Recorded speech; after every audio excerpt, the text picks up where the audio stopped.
इतिहास स्वर्ण अक्षर से लिखा जाए तो अपने बच्चों को शिक्षा दीजिए, क्योंकि शिक्षा उस शेरनी का दूध है जिसने पिया वो दहाड़ा है। आपकी दहाड़ पूरी दुनिया सुनेगी और आपको सुनाना है उनको अपनी दहाड़। आप जैसे भी हैं, आप अपने आप में पूरी तरह से संपूर्ण हैं। आप कभी किसी से तुलना मत कीजिए, क्योंकि आप जैसे हैं वैसे ही सही हैं, क्योंकि जो कीमत ओरिजिनल की होती है वो डुप्लीकेट की कभी नहीं हो सकती है। आप ओरिजिनल हैं, कभी भी अपने आप को दूसरों से कम मत आंकिएगा।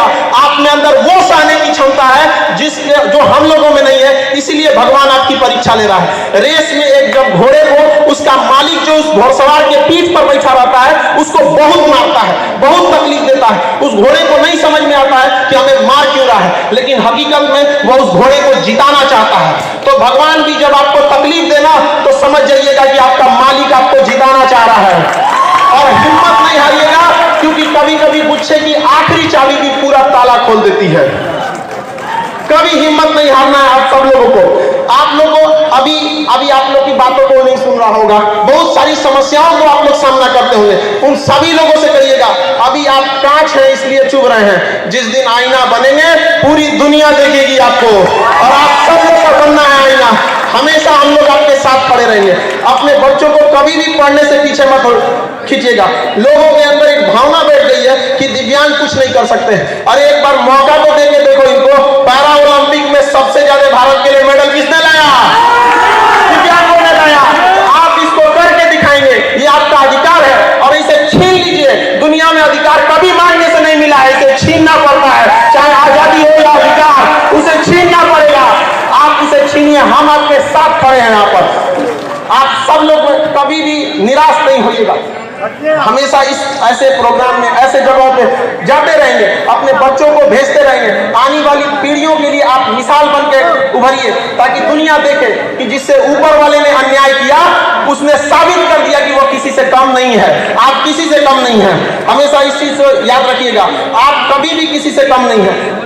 दिव्यांग लोगों के साथ समस्या ये हो जाती है कि लोग उनसे जुड़ना नहीं चाहते हैं, समाज उससे कटा हुआ रहता है, इसलिए उनके अंदर ऐसी फीलिंग आ जाती है कि हम असहाय हैं। वो बेचारे लोग उनसे प्यार से नहीं बोल पाते हैं। तो आप लोग समाज के मुख्य धारा में जुड़िए। आप लोग को अपनी भाषा के थ्रू, अपनी समझदारी से उन लोगों को अपनी समस्याओं को समझाना है। भाषा का ज्ञान जिसको हो गया कि बोलना कैसे, ये बहुत बड़ी चीज हो जाती है। देखिए, हम 3 साल में सीख जाते हैं कि बोलना कैसे है, लेकिन जीवन भर लगा देते हैं ये सीखने में कि बोलना क्या है।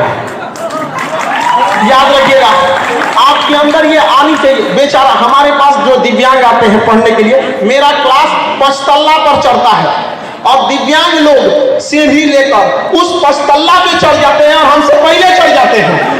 लोग कैसे कह दिए कि वो दिव्यांग है? दिव्यांग के कहने वालों को कहते हैं कि जिन्हें लगता है कि दिव्यांग कुछ नहीं कर सकते हैं, जिनकी आंखों में चुभते हैं, उन्हें अपना नेत्र दान कर देना चाहिए अगर वो आपकी कामयाबी नहीं देख सकते हैं। आपके अंदर वो साहस है, आप उसे कर सकते हैं। पहचानिए अपने अंदर की ताकत। बजरंगबली को भी नहीं पता था, लेकिन एक जामवंत ने बताया था कि नहीं बताया था, उसके बाद लंका लगा दिए थे कि नहीं लगा दिए थे। याद रखिए, आप लोगों को भी अपनी ताकत को पहचानना पड़ेगा, और अपनी बातों को किस तरह से रखना है, आराम से रखना है। देखिए, समाज में जब बारिश होती है तो हम सब बारिश नहीं रोक सकते हैं, हम छाता लगाते हैं, बारिश तो नहीं रुक सकता।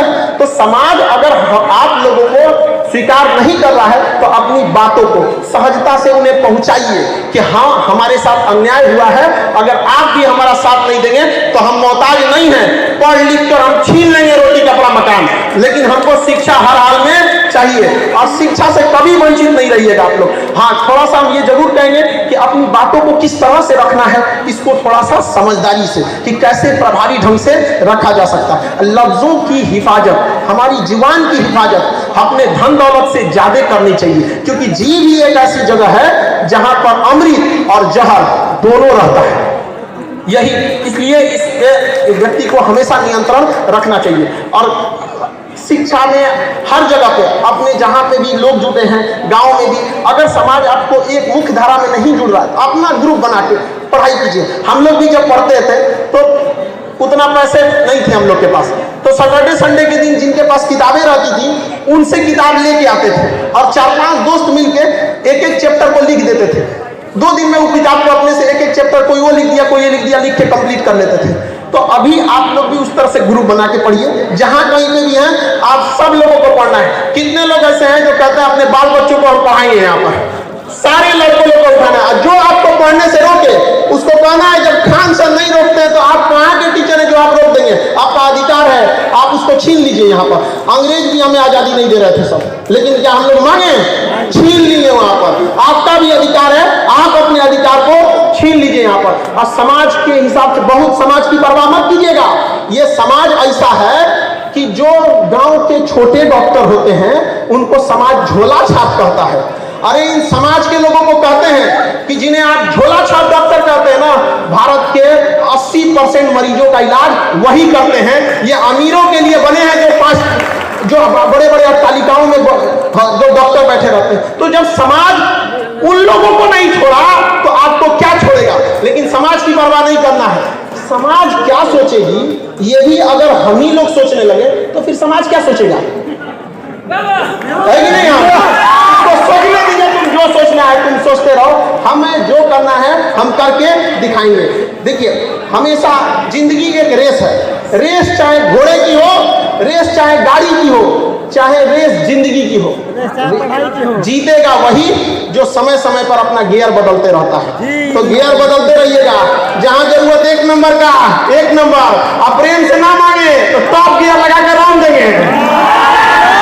लेकिन आगे बढ़ने से कोई नहीं रोक सकता है। अगर रास्ते में गड्ढा आए तो छलांग लगाना सीखिए, छलांग लगाना सीखिए उसको, लेकिन कभी भी मंजिल से पीछे मत हटिए। यहाँ पर कभी भी किसी चीज को, जो विद्यार्थी है उन सबको यही कहना चाहिए कि किसी चीज को कल के लिए मत टालिए। जिसने कहा कल, दिन गया कल। जिसने कहा परसों, बीत गए परसों। जिसने कहा आज, उसी ने किया राज। आज से आप सब लोगों को आगे बढ़ते रहना है। और शिक्षा, कभी गरीबी वगैरह आपका रास्ता नहीं रोक सकती है। जब हम पटना आए थे तो हमारे पास बहुत सारा विडंबनाएं हुई, मेरे साथ भी कई लोगों ने छल कपट भी किया यहाँ पर। तो मेरे पास केवल 40 रुपए बचे थे। तो जब 40 रुपए लेकर खान सर बन सकते हैं तो आप में से भी कोई बैठा है जो नेक्स्ट खान सर बनेगा। यहाँ पर अपना हिम्मत कभी नहीं हारते रहना है। हम एक चीज जरूर कहना चाहेंगे कि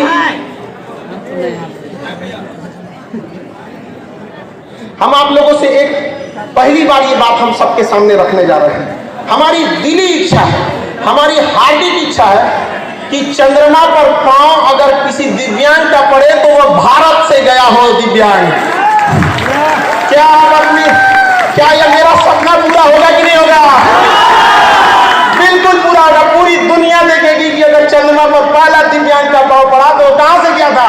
भारत से गया। इसलिए आप लोग को हमेशा निरंतर आगे बढ़ते रहना है। कभी भी याद रखेंगे, किसी के सामने बहुत ज्यादा हाथ भी फैलाने की जरूरत नहीं है।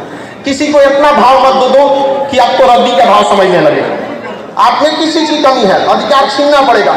और हम यहाँ जरूर सरकार से भी एक बात मांग करना चाहेंगे कि अब तक महिला आयोग है, SC/ST आयोग है, अल्पसंख्यक आयोग है, दिव्यांग आयोग कब बनेगा? दिव्यांग अपनी बात कहां करेंगे? किसके पास कहेंगे? दिव्यांग आयोग होना चाहिए कि नहीं होना चाहिए? दिव्यांगों में क्या कमी है? जब वो पैरा ओलंपिक में ओलंपिक से ज्यादा मेडल ला सकते हैं तो वो कुछ भी कर सकते हैं। तो इसके लिए भी दिव्यांग आयोग होना चाहिए। हम यहाँ जरूर एक चीज याद दिलाना चाहेंगे, संविधान में लिखा गया है कि अनुच्छेद 331 में और अनुच्छेद 333 में, 331 में लिखा गया है कि संसद में कम से कम 2 एंग्लो इंडियन रहेंगे, और 333 में लिखा गया है कि विधानसभा में 1 एंग्लो इंडियन रहेंगे। एंग्लो इंडियन जानते हैं किसे कहा जाता है? जब देश गुलाम था तो उनके जो बाल बच्चे हुए अंग्रेजों के, यूरोपियों के, जब अंग्रेज चले गए तो उनके अधिकार के लिए लोकसभा में 2 सीटें हैं और विधानसभा में 1 सीटें हैं। अब वो सीट खत्म की जा रही है, लेकिन वो सीट आप बताइए कि वो दिव्यांगों को दिया जाना चाहिए कि नहीं देना चाहिए? देना चाहिए। इसके लिए आवाज आपको उठाना पड़ेगा। जब तक आप आवाज वहां जाके नहीं उठाएंगे कोई नहीं सुनने वाला है। हम लोग आवाज उठाए थे तो 12 में FIR ठोक दिया लड़कों पे आवाज उठाने के लिए, लेकिन उनको क्या पता है कि जो FIR कर रहे लोग कि वो लोग आग को, सोना को आग से डरा रहे हैं कि तुमको जला देंगे। अरे कौन सी जलेगा? सोना को तुम आग से जलाएगा? जलेगा कभी? तो आप लोग को भी भी ये अधिकार होना चाहिए। आग है, आप ज्वालामुखी है, अपने आप को पहचानिए, ये आपका मांग है, ये हम भी कहना चाहिए। क्योंकि समय का अभाव है, इसलिए हम सब समझते हैं कि थोड़ा समय का अभाव है, लेकिन हम आप सबसे एक बात कहना चाहता हूं, जल रही है पीर पर्वत सी पिघलनी चाहिए, इस हिमालय से भी ये गंगा निकलनी चाहिए। आज ये दीवार कागज की तरह हिलने लगी है, शर्त ये है कि बुनियाद हिलनी चाहिए। हर गली में, हर सड़क पर, हर नगर में, हर गांव में हाथ लहराते हुए हर लाश चलनी चाहिए। सिर्फ हंगामा खड़ा करना हमारा मकसद नहीं, सारी कोशिश ये है कि सूरत बदलनी चाहिए। मेरे सीने में ना सही, तेरे सीने में ही सही, हो कहीं भी आग, लेकिन आग जलनी चाहिए।